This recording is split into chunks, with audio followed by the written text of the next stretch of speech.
In today's video, I'm going to teach you how to use Moomoo Options.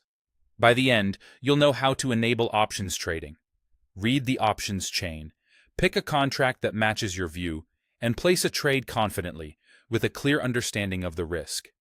First, enable options trading. Open the Moomoo app and apply for options trading permission. Approval is required before you can trade, and the level you receive may vary based on your experience and financial profile. Take a moment to review the disclosures in the application. Options aren't suitable for everyone, and approval ensures you understand the basics and the risks. Next, choose a stock. Use the search bar to find a company you want to trade, then open its stock page and tap Options. For beginners, it can be helpful to start with widely traded names since active options often have tighter pricing and easier order fills.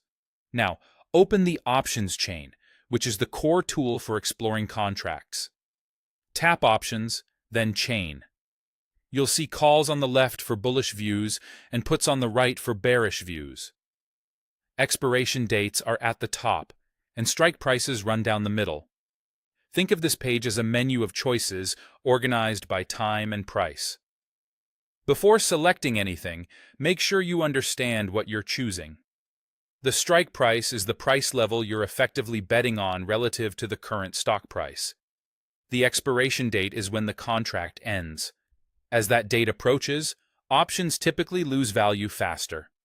The premium is the cost of the option, quoted per share, and one contract usually controls 100 shares, so multiply the quoted price by 100 to see your total cost. A call is a bet that the stock goes up.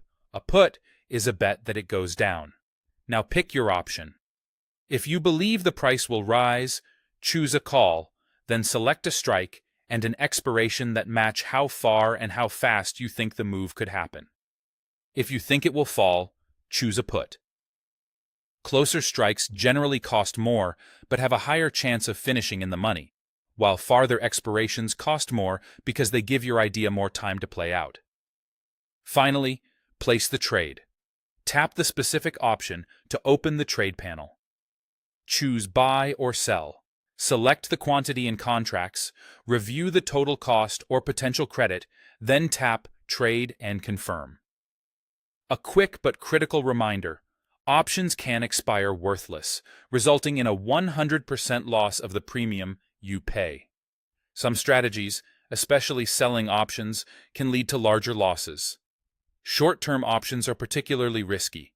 Start small, understand what you're risking, and trade carefully.